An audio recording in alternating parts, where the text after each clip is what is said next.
Hi, I'm Duke Liberatore. And I'm Dr. Jan McBarron. We're a husband and wife team. And together we host the #1 health talk show in the nation, Duke and the Doctor. You can hear our show weekday mornings at 10 here on WWNN AM 1470 Health and Wealth Radio. We'll discuss up-to-date health news, give away gifts, share a laugh or two, and answer health questions from our callers. So if you are ready to start feeling happy, healthy, and terrific, then tune in to Duke and the Doctor. Weekday mornings at 10 on WWNN AM 1470.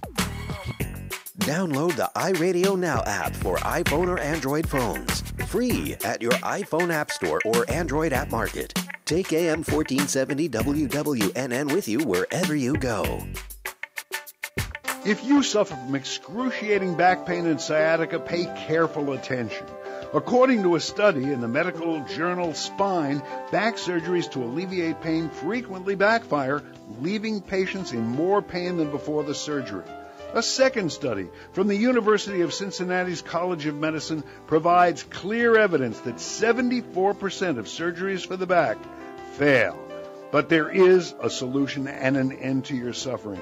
Dr. Fernando Ranella, he's a medical doctor and the founder of the Center for Back Pain Management, where he specializes in the elimination of back pain and sciatica quickly, easily, without surgery or any pain medication whatsoever.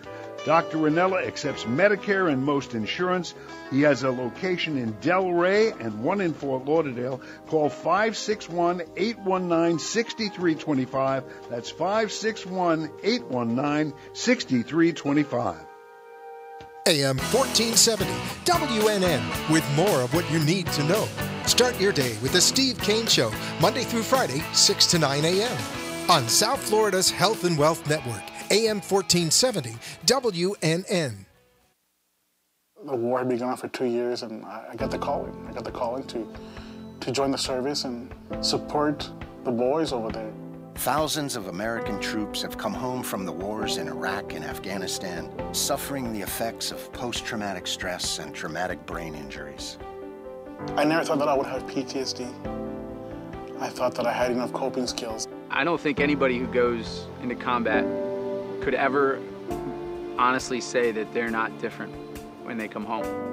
What you take as a simple thing is not so simple for me anymore. I'm gonna have my good days and my bad days, and I really don't like those bad days. I would say to those people that are out there, don't brush us aside and don't count us out. Help the USO support these troops and their families. Hear more of their stories at usoinvisiblewounds.org. The wounds are invisible. The stories are real. This is Health and Wealth Radio, AM 1470, WWNN Pompano Beach, and WKIS HD3, Boca Raton, Miami, Fort Lauderdale. From America's Radio News, I'm Rick Vincent. How are negotiations going in Washington on avoiding that fiscal cliff? Right now, we're almost nowhere. That's how Speaker John Boehner, who says the president's proposal for boosting revenue by $1.6 trillion over the next decade would be a crippling blow to the economy. AP's Mark Smith reports the president is taking his case to the people with Santa in mind. The president's first political trip since re-election had a Christmas theme. Santa's extra elves here. Here being the plant near Philadelphia where K'NEX toys are made, and where Obama's subject was the whopping tax hike that looms at year's end. The lump of coal you get for Christmas. That's a Scrooge Christmas. He says Republicans are being bad by blocking an extension of Bush-era tax cuts for the middle class. My own naughty and nice list for Washington. And, not to belabor the metaphor, all those nifty K'NEX building kits. There are going to be some members of Congress who get them, and some who don't. Mark Smith at the White House. The House has approved legislation to offer green cards to foreign students with advanced degrees in science, technology, engineering, and mathematics from U.S. colleges. Congressman Jeff Flake says U.S. companies need those students with important technical skills. Some 65% of PhD graduates in the STEM fields actually are foreign-born. They come, are educated here, and then return home or return somewhere else to compete against us. We ought to be rolling out the red carpet for them to stay. The measure drew fire from Democrats because it would kill a program that helps less trained people from Africa and elsewhere gain entry to the country. It's unlikely the Senate's Democratic leadership will even take up the measure. At least 3 people are dead in an attack in central Wyoming this morning. Police say 2 bodies were discovered at the Casper Community College, and a third was found at another location in town. There have been reports that say the weapon in question appears to be a type of bow and arrow.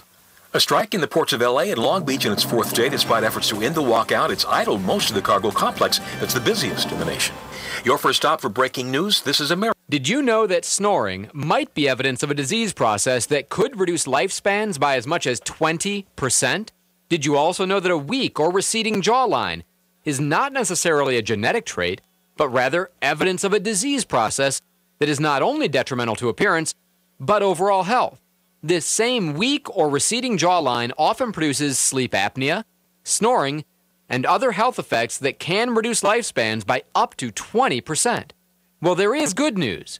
There's now a rare, non-invasive procedure where a strong jawline can be reclaimed and a whole series of health benefits along with it. To learn more about this amazing restoration process, go to fixjaws.com and watch a 5-minute video that can change your appearance and your life. That's fixjaws.com or call 1-855-FIX-JAWS. That's 1-855-FIX-JAWS. Call now. Don't be jealous, but just like you, a mechanic and his wife in Dearborn, Missouri have a ticket worth half of this week's $588 million Powerball jackpot. More from the AP's David Melindy. Powerball winner Cindy Hill says her family's the same as any other. We're as common as anybody. We just have a little bit more money.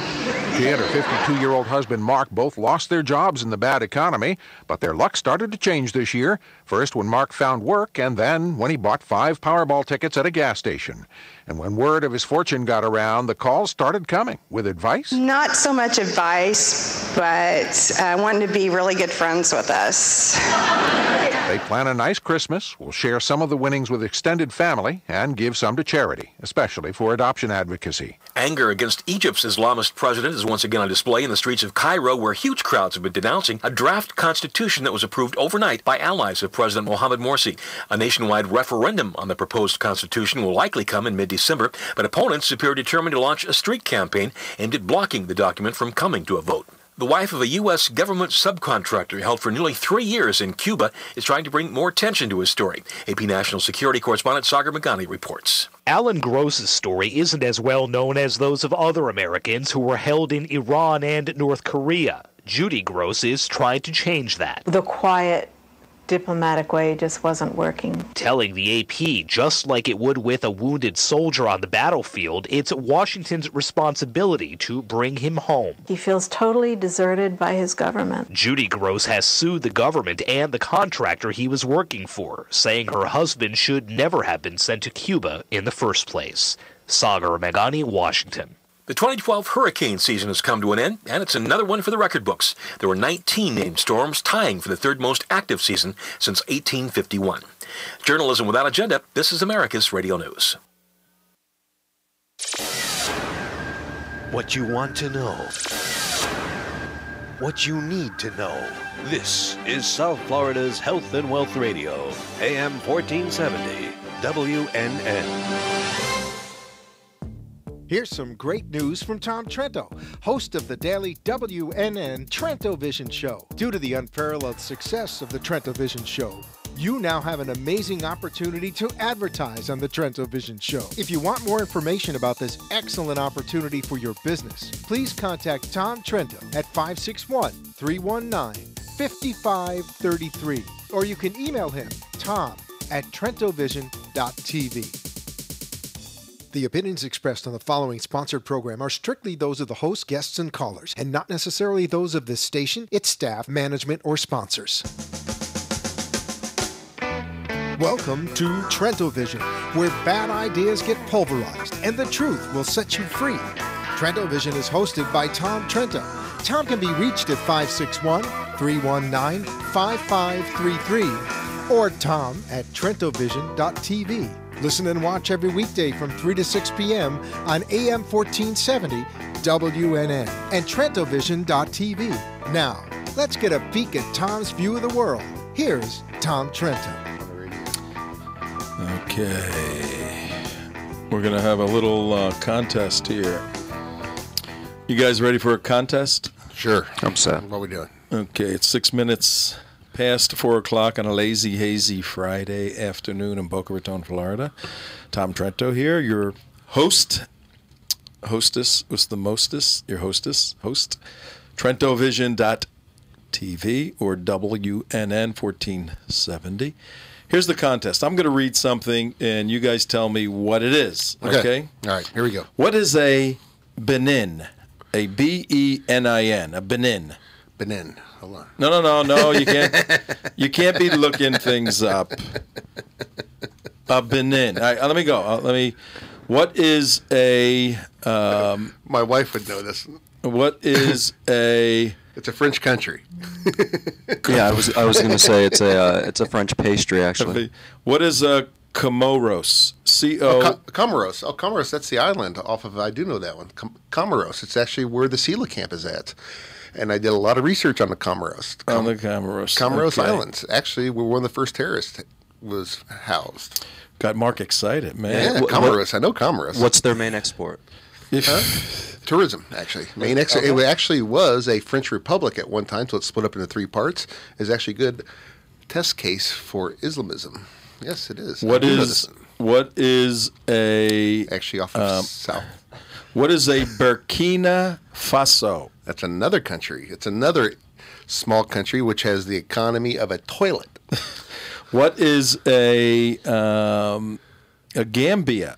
Another country with the economy of a toilet. What is a? Let's see. Let me go down the list here. What is a? I'm looking. What is a Nevis? That's another country. What is a? Let me see. A Zimbabwe. These are all South African countries, and like the island of Comoros, a lot of them were French populated at one point. What is a Lesotho? Lesotho. Never heard of that country. Mike, Lesotho. You ever hear of a Lesotho? Never heard of that. Okay. How about Afghanistan, Algeria, Angola, Antigua, Barbuda? No, I've never heard of a Barbuda. Argentina, Armenia, Austria, Azerbaijan, Bahrain, Bangladesh, Belarus, Belgium, Belize, Benin, Bhutan, Bolivia, Botswana, Brazil, Brunei Darussalam, Burkina Faso, Burundi, Cambodia. These are just a few. And also, a lot of the commonalities all those countries have, majority of those countries that you listed are pretty much Islamic dominated. Waste bag countries. Yes.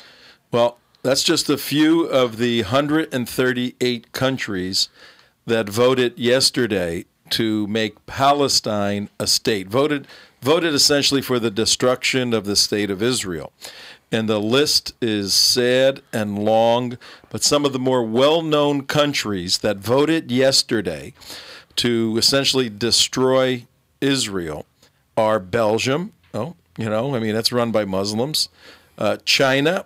Oh, that's interesting. And they thought the Israelis thought China was their friend. Denmark, Finland, France, Georgia, Greece. Greece voted against Israel. Amazing. Oh, I didn't know Greece did. Greece did. Iceland, Ireland, Italy, unbelievable. Italy, Japan, Iran, Iraq. Well, we kind of would figure those guys would. All the OIC states. Every single Muslim nation. Luxembourg, Mexico, Russia, Sweden, Switzerland, Norway. And it goes on and on and on. Obviously, all 56 Muslim nations. Now, those who abstained, Albania abstained. That's surprising. Andorra abstained. Australia, Bahamas, Barbados, Bosnia, Herzegovina, Bulgaria, Cameroon, Colombia, Croatia, Democratic Republic of the Congo, Estonia, Fiji, Germany abstained, Guatemala, Haiti, Hungary, Latvia, Lithuania, Malawi, Monaco, Mongolia. The more well-known ones, the Netherlands, Romania, and the United Kingdom, they abstained. The absence were Equatorial Guyana, Kiribati. I'll have 2 Kiribatis, please, and a glass of wine. But these are goofball little countries, Liberia, Madagascar, Ukraine. These were absent. But there was 138 against Israel, 41 abstentions. And you know the abstentions just are punks because they're voting against Israel. Mhm. I mean, if you can't figure out with this black and white situation, a terrorist entity against the only democracy in the Middle East, if you can't figure out, what am I going to do with that one? Then you're a loser, so you're in the loser column. Guess how many of the 193 nations actually voted with Israel? We have the U.S., you have Israel. Well, there you go. 2 so far. Oops. I just lost the thing. Okay, you got 2 so far. I'm with you. I'm going with it. I was going to say UK, but they didn't. They did UK yesterday. Yeah, UK was one who voted with Israel. They abstained. Oh, they abstained. Damn. Yeah, they Let me see. I thought they would go. I'm getting lost here, Tom. I don't know. Okay, I will help you if I can. Okay. Well, we know Mexico. Oh, how Canada had to vote with Israel. Canada had to vote with Israel. Well, we have a technical difficulty here right now. My computer. I need. Well, I thought you knew all this stuff. I thought you were the wise and powerful Tom. Yeah. Any of you out there that is looking for a Christmas gift for Tom, a laptop would be very nice with some colors. Okay, the ones that voted against the effort to make Palestine a state. Canada, you were right. Israel, you were right. Israel voted against their own destruction. The United States, that's 3. Japan. No, Japan's a bad guy. They went over to the dark side. They did? Yeah. Let's see. Marshall Islands. Okay. Oh, all the. Okay. The Marshall Islands, the Micronesia, and then Panama. Way to go, Panama. Palau and Nauru. Nauru. Nauru. Never heard of that country. But you're good. You guys are good. 9 countries out of 193. You're kidding me. Stood with Israel. You know, I mean, can you say the word apocalypse? You better start. Everybody listening better start being able to spell the word apocalypse, because when this sort of movement takes place, where the world community starts aligning itself with the brotherhood. Yeah, with the Islamic world targeting Israel. And this hour, we're going to ask the question, should the United Nations be deported somewhere, possibly to Gaza? That would be a very good place. We're going to take a look at the implications of yesterday, why they voted the way they did, these countries, and what does this mean for those of us in the United States here on TrentoVision.tv, WNN 1470. Before we get into that, we've got to mention our good friend Dave D. over at The Patriots Press. Dave D. has worked with the Allen West campaign, or following it in his publication. He's the founder and editor of thepatriotspress.com. It is a online publication that brings you a lot of local Florida information, and then U.S. information, goes beyond the sort of the boundaries of the Tea Party conservative movement. I would say it's a conservative publication. Right. Dave D. will be on the show next week. We're doing a special investigative report as to the fraud that took place in District 18 with Allen West's campaign. So we want you to go to thepatriotspress.com, take a look at that. And if you need a lawyer to help you get to the Patriots Press, it's Peter Feynman. You know that. So we have somebody on the line? Yes, we do. Who's one we have of a couple callers? People on Joe Dungan and Ellen. Okay, let's go with Joe first. Hi, Joe. You're on with Tom and Mark and Mike and Kenny and everybody in the world. Hi, Tom. This is Joe Dugan from the Myrtle Beach Tea Party. Hey, how are Joe. you? How you doing, buddy? I'm looking forward to seeing you at our convention in January. Oh. I will be there if you could promise that the weather will not get below 75 degrees. Can you do that? I can't promise that. Okay. I'll bring a coat. You're talking about the UN, and the thought occurred to me that by implementing Agenda 21, we ought to declare First Avenue and East 44th Street a wilderness area. Yeah. Why don't you explain, Joe Dugan, you head up the South Carolina Tea Party, and you're holding a big convention up there in January. Why don't you push the convention a little bit, because you got some phenomenal speakers, me being one of them, Sure. ladies and gentlemen. Sure. Absolutely. And push that a little bit, and then tell everybody about Agenda 21 and how it relates to the UN. Okay.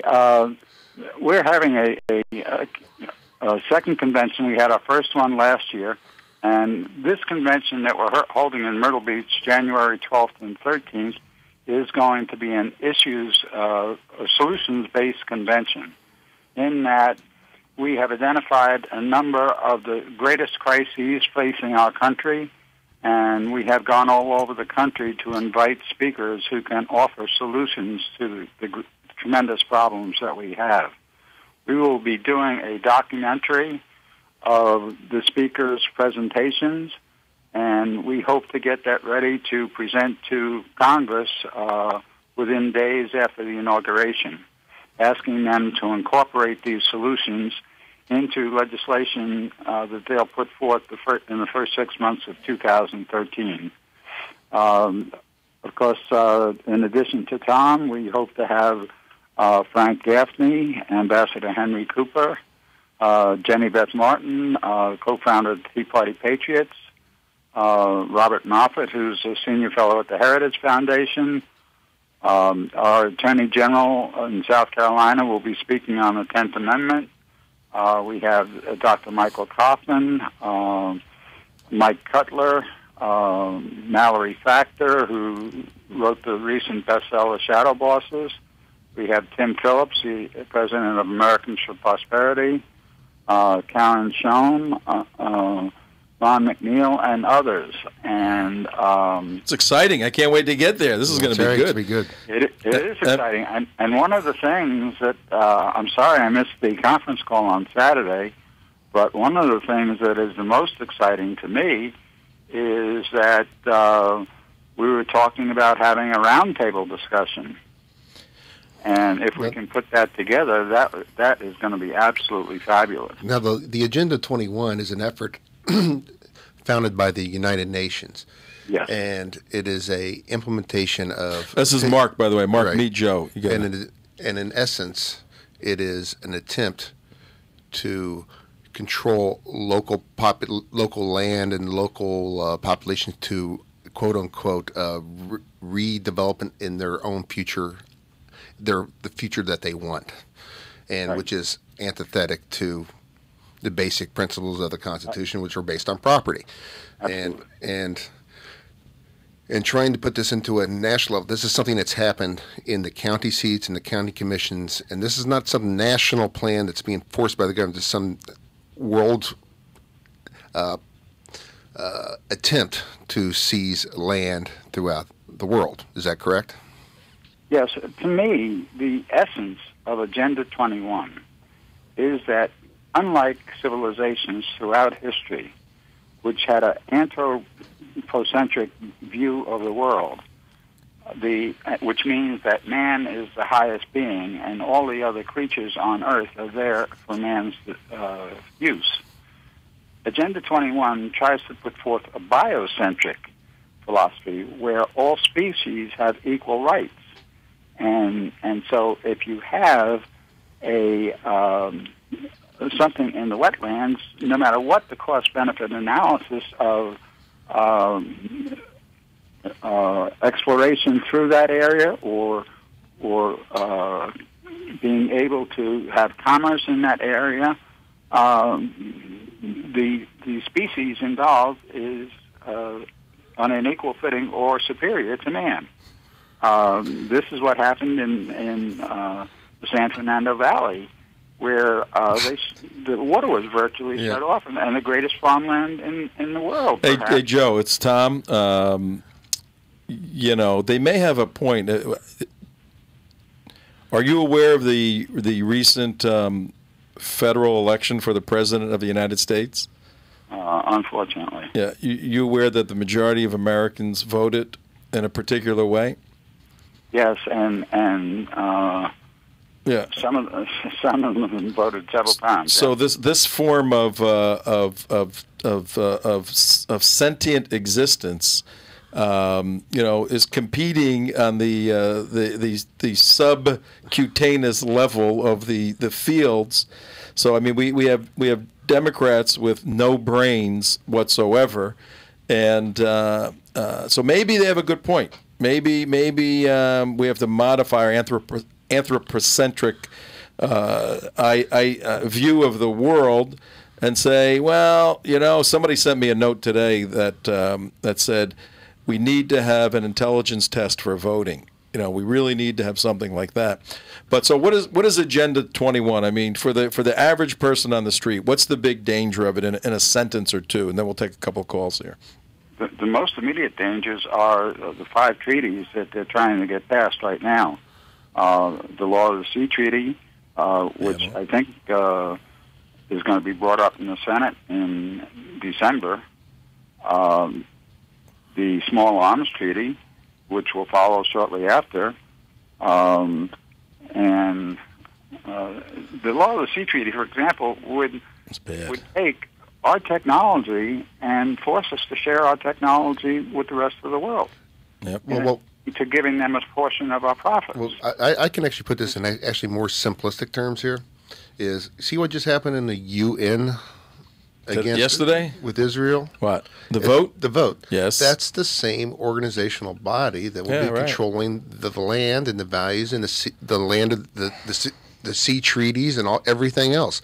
You have these people who are going completely antithetic to everything that the U.S. Constitution. Well, it's run. I don't know if you heard the top of the show, Joe. I was reading off the names of countries that we never even heard of that now are weighing in on the future of America and the future of Israel. It's just an absurd entity. What's your solution, Joe Dugan from South Carolina, for the United Nations? What's my solution? Yeah, what should we do? This hour we're dealing with, should the United Nations be deported somewhere? My solution is to hold every politician in the United States to the oath that they took to the United States Constitution. And if we follow the United States Constitution, then we cannot give our sovereignty away to the UN. Amen. Okay, we can vote for that. Thank you, Joe. Alan? Any other thoughts you want to leave us with? And we're going to grab a couple of callers. Anything else you want to? No, that other than that, this is my first time calling into your show, and you can be sure I'll be back.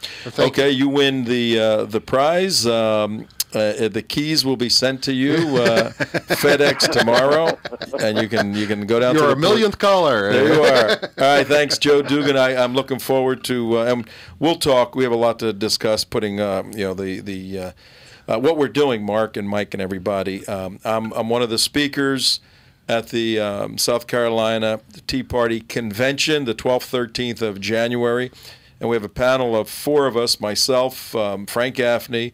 Ambassador Henry Cooper, who was one of the negotiators with the Soviets on the nuclear issue. Team B2 co-author. Then we have he's a Team B author, and then we have an invitation out to a gentleman that we may know about here in South Florida, Mr. Alan West.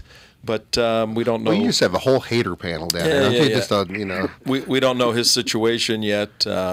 We hope he can make it. Hater Conference 2012. There we go. Alan, if you can make it, we'd love to have you up there. If not, we have a couple of people in the wings that will do a great job. But we're going to have a national security panel. We're each going to have a particular issue, from the EMPs, electromagnetic pulse bombs, to to how do you fight these guys in the street, to, all these different things. Yeah. But then we're going to have a roundtable discussion with the 400, 500, 600 people that'll be there. It's going to be fascinating. That's actually a fascinating panel there. It really is. And Joe put it together last year, and it was hugely successful. And looking forward to it, Joe Dugan. Thank you very much. If somebody wants to get in touch with you, if they want to get up there at the beautiful resort in Myrtle Beach, how do they get in touch with you, Joe? They can send me an email at Joe, M as in Mary, B as in boy, T as in Thomas, P as in Peter, @gmail.com. All right, you got that? One more time, real fast. Joe, M as in Mary, B as in boy, T as in Thomas, P as in Peter, @gmail.com. All right, you got it. Joe Dugan, thank you very, very much, and appreciate you calling, and we'll be in touch. All right. Joe's a wonderful guy doing tremendous work. Alan and Bonnie. Okay, Alan, you're on with Tom and Mark. The question today is simple. What the hell do we do with the United Nations? It's a mess, and we pay for it. Well, basically there's nothing. First, thanks for having me on. Sure.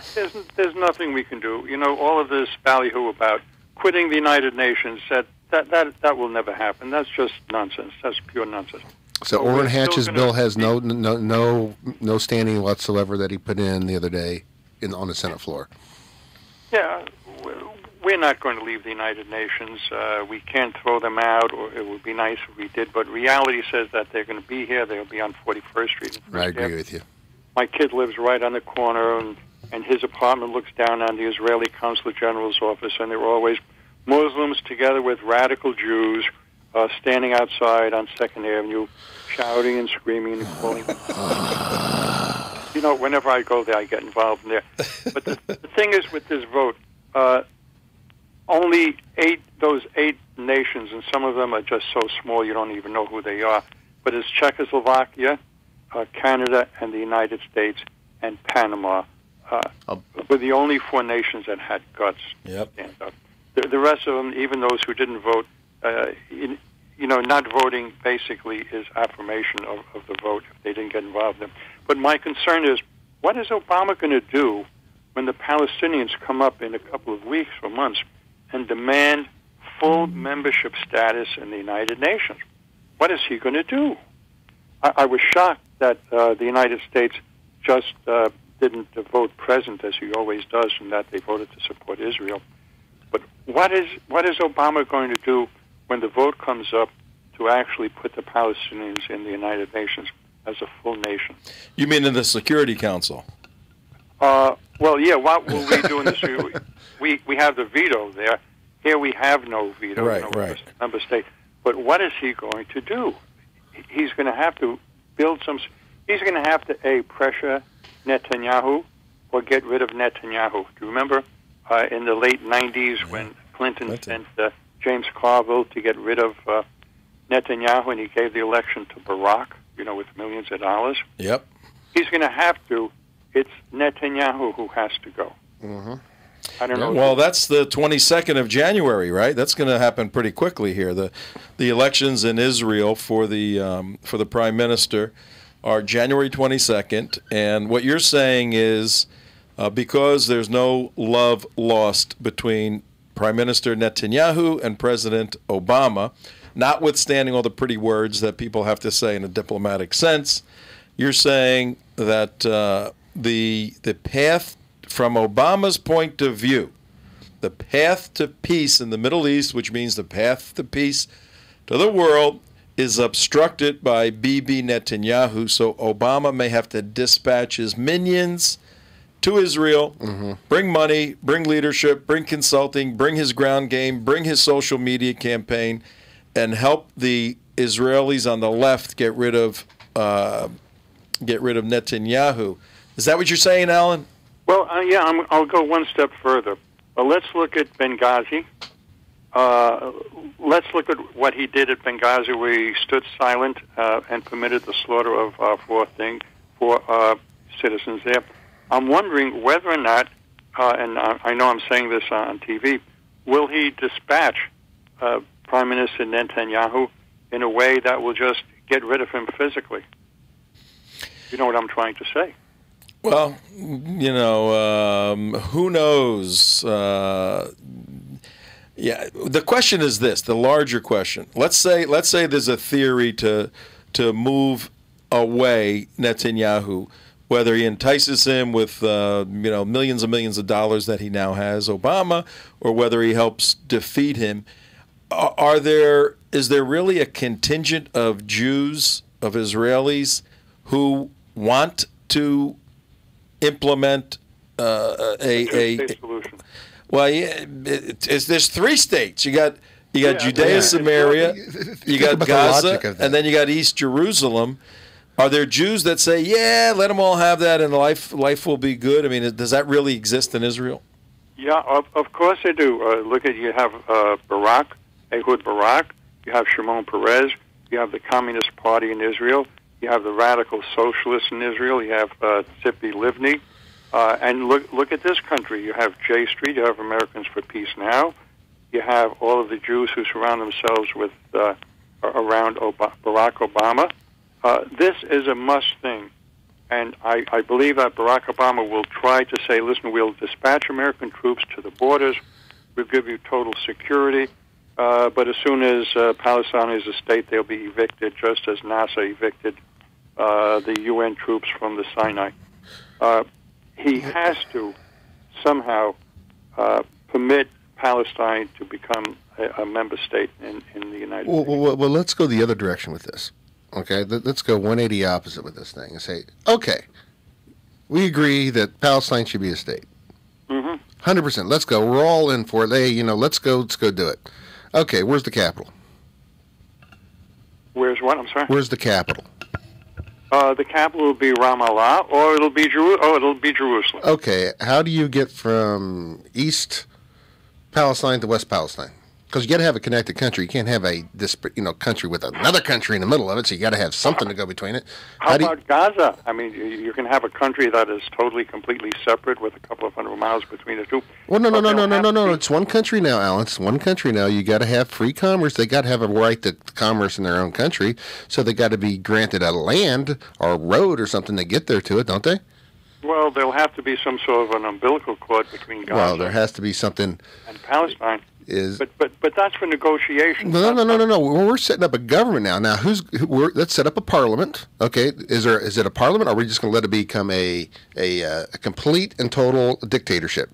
Well, we have nothing to say. Will you say should we let it be? We have the right to say whether they're a country or not. Don't we have a right to say how that country is set up? Because we're the world governing organization now. We have to be able to go in there and set this stuff up. They don't have any monetary unit now. Oh, yes. What's it now? They have no monetary. They have no commerce. They have absolutely no commerce. They're dependent on Israel for their fuel, for their electricity, and for jobs. How many Palestinians travel into Israel each and every day? But once the UN arbitrarily votes them a state, and if we go along with it, we have nothing to say. We have nothing. Well, then Israel doesn't have to supply them with water and electricity and power now that they're an independent state, right? So they're completely hands off. Hey, we're done with it, guys. You guys run it. But hypothetical situation: as soon as they are voted in as a state, Israel says, "Oh, we stop all connection with you." Israel will be inhumanitarian. They're their own state. We don't have to have trade with them. But Israel will be forced to. Hey, say, tough. You guys go ahead and do your own thing. You're your own state now. Survive on your own. You're not part of us. You're not contingent with us whatsoever. That's one of the problems to be settled. But Israel will be forced. Otherwise, these people will be starving in the streets.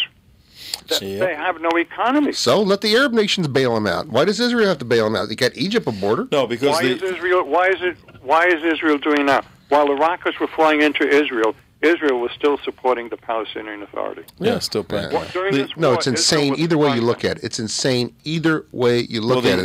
The end game. This is Tom now. The end game is not a peaceful coexisting habitation. No. The end game is to get rid of the Jews. And for the record, we should say Alan, who on the phone is a longtime Jewish activist and knows this stuff inside out. But the end game is to have that poverty seep over into Israel, to be a sort of a festering sewer, even as a state, to make it so that the Israelis say, I'm going to the United States. I'm getting out of here. This is crazy. These Make people it are uncomfortable. Yeah, make it extremely uncomfortable. And now we haven't even introduced the jihad. Once we put the jihad in there, then the missiles start flying again, and you got you've been in the eastern quarter of Jerusalem, the Arab quarter. Ain't a whole lot of fighting room in there. Hell breaks loose from there, and it's real tight. Well, within the Israeli population, you have 1 million Arabs, and a couple of them become suicide bombers. So you have it not only from your borders, but you have it from within, the terror from within. Yeah, absolutely. Hang on one second. I got to just tell the people about our good friend, another good friend that we are driving people to, BizPack Review. If I'm not mistaken, Alan, you are one of the writers for BizPack Review, correct? I'm proud to be with them, yes. Yeah. Well, why don't you take a minute and we're here at TrentoVision.tv on the video side, and on the radio side, WNN 1470. We deal with all these issues: foreign policy, national security, Obama. But we also we're an activist organization, so we'd like to have our viewers, listeners, go to these websites that are full of meat, full of good stuff. Take a minute, tell everybody about BizPack Review and what you do there.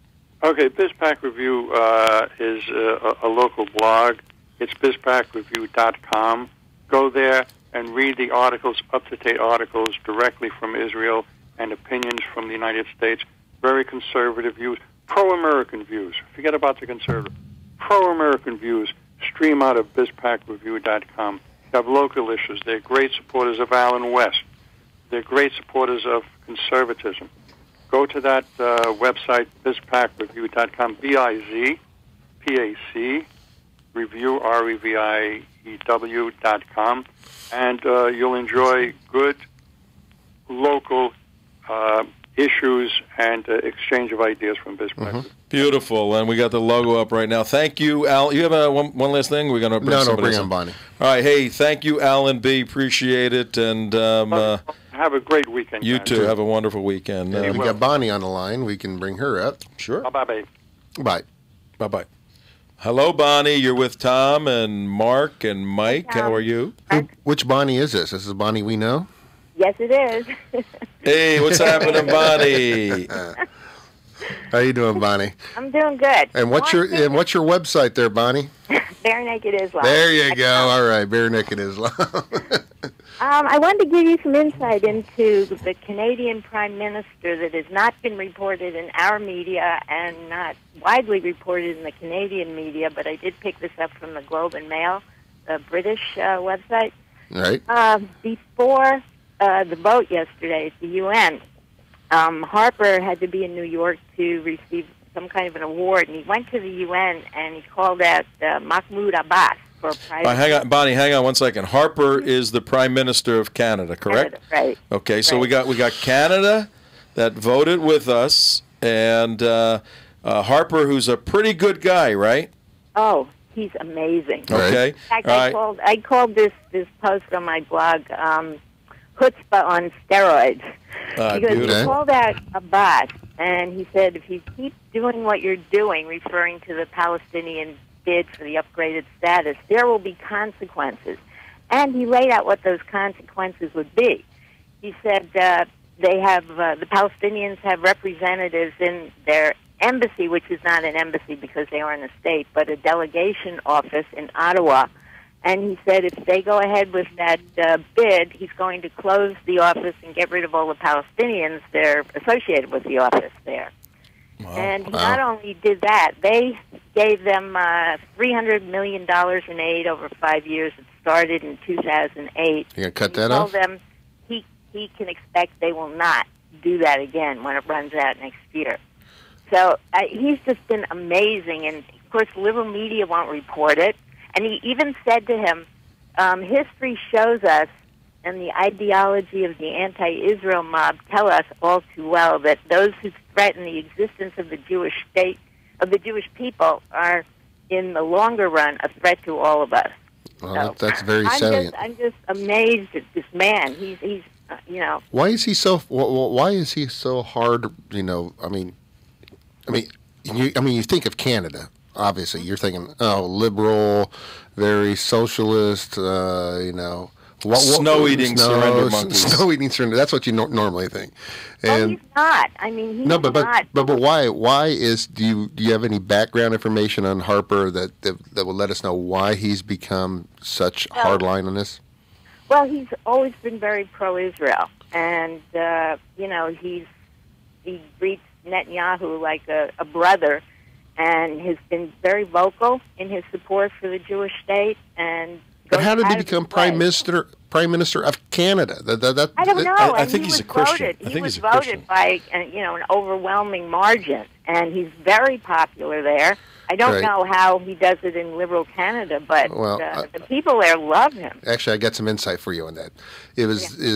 What's happened is over the years, Canada has become a direct in-flight because there was one point where Canada had completely open borders up there for anybody from Iran. Vietnam vets? No. Complete vets. The war, Draft dodgers. Yeah, draft dodgers. But later on, they had all kinds of people come in from Islamic countries, and it was basically literally. I was talking to people over there. Says literally the flights from the Middle Eastern countries were actually coming across completely full to Canada and going back to these countries empty.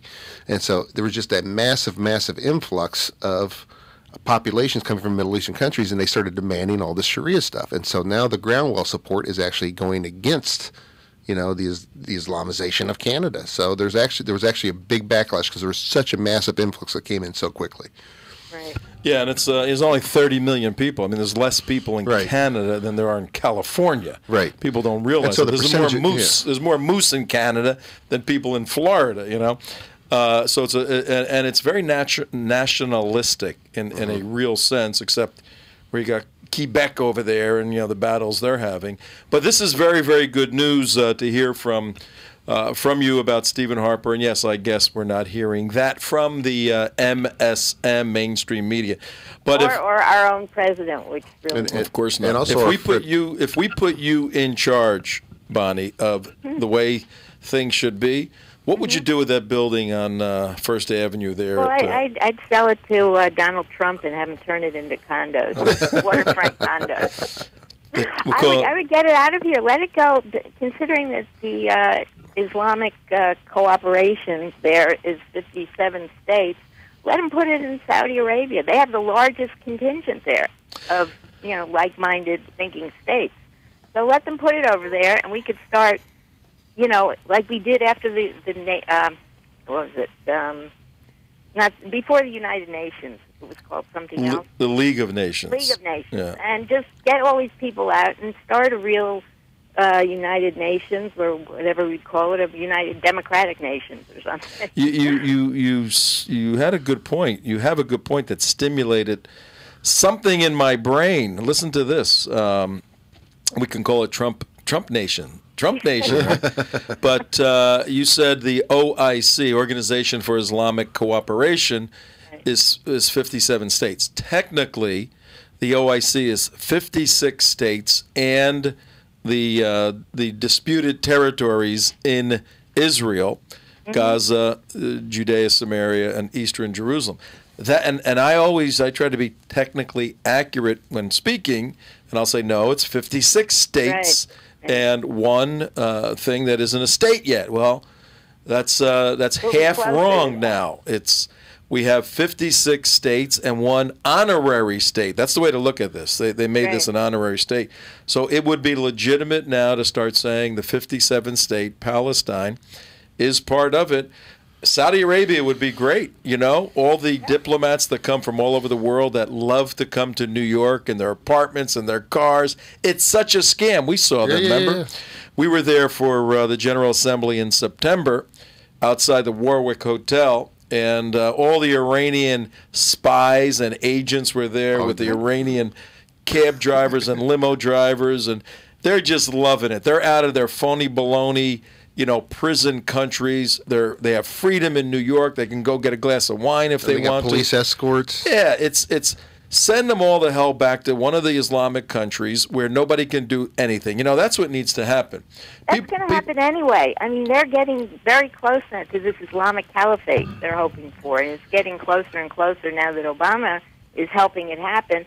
It's going to happen anyway, so why don't we just kick them out and tell them, go do your thing with your Islamic brothers? Yeah, Plus, all the countries we support financially, and they always vote against us at the UN. Why do we need it? We don't need that. I don't agree totally with Alan, our last caller, who says it's always going to be there.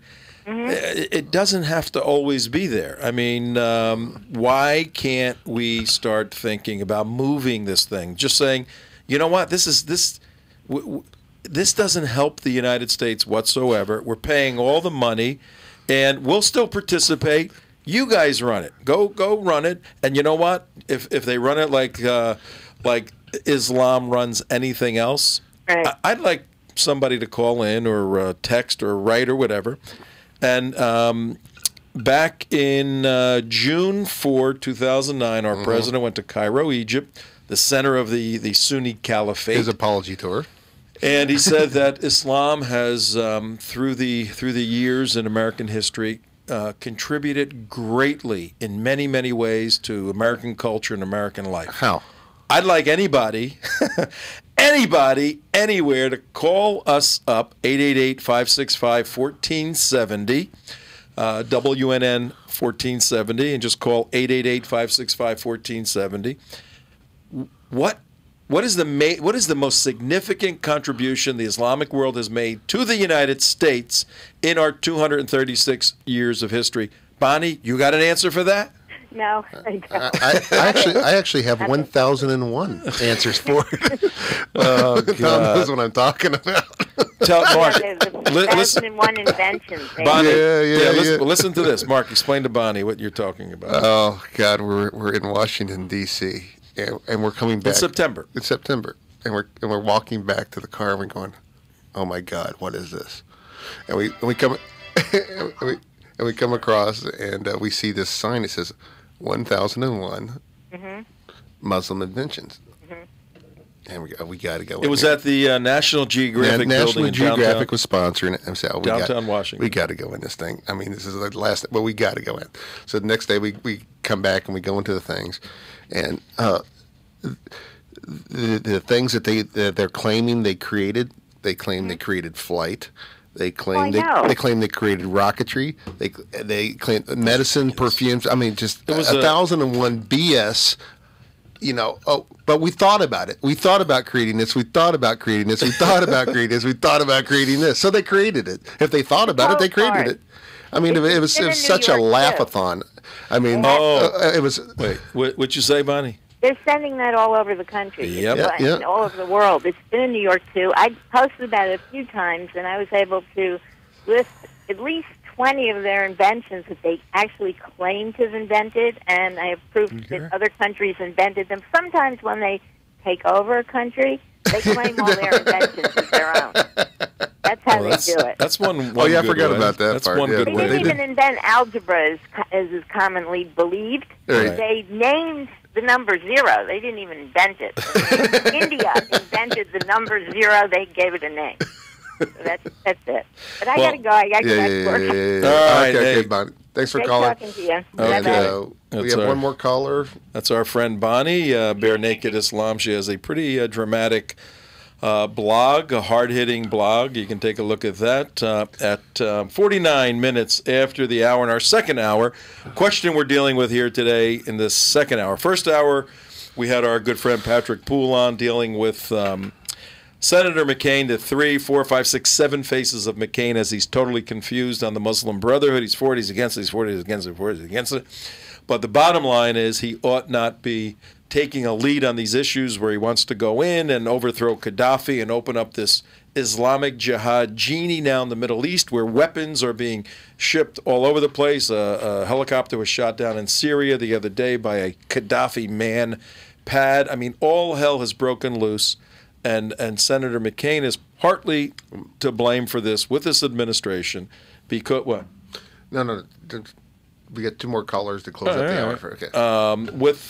With this administration, because of this belief that you can win the hearts and minds of Islamic jihadis. You can't. It's impossible to do that, and it certainly ought not be the public policy of the United States of America. But right now we're talking about, in the second hour, what do we do with that tall, weird-looking building in New York on First Avenue called the United Nations? And who's our next caller? Verlanda. Oh, Verlanda, hello, how are you? It's Tom and Mark. What, Mike? No problem, guys. Welcome back, Mark. Wait, hang on one second. We're putting up a photo here that our friend and resident artist, Mort We have Mort on the line, too. Okay, good. And leave that up for a while. For those of you viewing this, take a look at this. Mort put this together overnight after that horrendous decision yesterday, 138-9, 41 abstaining. A day of infamy, and he has the United Nations there. And we'll have the author on in a second. But go ahead. Hi, it's Tom Valanda. Yeah. Someone mentioned a few moments ago that James Carville was dispatched over to Israel to do some funny business in the first Netanyahu administration. The difference between that, and you guys correct me if I'm wrong, the difference between that deed and now is that if Obama were to try to do it right now, from what I understand, Netanyahu has strengthened his power in the Knesset, and I also understand that he enjoys significant popularity among the people. He's gotten his act together and everything. So isn't that the difference now between then, when Carville went over there, and now? You think he does enjoy the popularity of the people? Because I have a feeling he does, and that's from what I've heard. I'll answer that with 3 words, okay? You ready? Yeah. 3 words is the answer to whether or not Benjamin Netanyahu, the current Prime Minister of Israel, could withstand President Obama's efforts to help unseat him. And here's the 3 words. You ready? Here they go. Yeah. Chicago. Okay. Yeah, you got a point. You have a good point. Okay. You really do. You really do. When you unleash the Chicago machine, it's very difficult to fight against that machine. It's devastating. Hey, hang on, Valanda. Let's get Mort on the line. Mort, are you there? Mort? Yes. Mark was talking about 1001 or Wait. Hey, Mort, hang on. Yes. Is this the Mort that drew this amazing Day of Infamy that's up on our website for all our viewers to see right now? It's live on Trento Vision. If you go to trentovision.tv, you can see Mort's. How'd you come up with this? This is just really good. Thank you. Yeah, I'm guilty as charged. I'm the guy. Well, when I heard about what happened in that vote, I just saw in my mind's eye a huge black drape dropped over the top of the UN building, and that's how this came about. And the blood that's seeping under the black drape is just heartfelt for Israel and all the Jewish people and all the people on the right side of the aisle who've been just sandbagged by this. And when I see that France and Italy and some of the other so-called allies have joined in on this, it's just about as sad as it can be. On the slightly lighter side, when Mark was ticking off some of the things that Islam is taking credit for regarding the United Nations, what few people realize is that the New York Police Department have had to build a large addition to their records room just to retain and maintain the diplomatic parking tickets that have never been Unbelievable. Well, let's do this. Mort and Valanda, we're up against the top of the hour. If you guys could stay on, if you're not able to, that's fine too, but we'd love for you to stay on. And the third hour, we'll pick up a little bit from here. We'll close out the United Nations issue. But our third hour, starting in 5 or 6 minutes or so, We're going to take a look at the royal family's planned 20-day vacation to Hawaii. We're going to break down the costs and ask you the question, how come you can't go on Air Force One with the Obamas when they go to Hawaii on a $3.8 million flight? Okay? Can you guys hang on? That is a good question. Yeah, I'm going to I'm staying up. Okay. Thanks, Rolando. Okay. Thanks for calling in. Appreciate it. All right, Mort, you hang on, and this is Tom Trento, TrentoVision.tv at 55 minutes after the hour, 5 to the top of the hour at a beautiful 77 degrees inside our studio. I have no idea what it is outside, but it is November 30th. The smokers are going to go check out the weather outside, and we will be right back.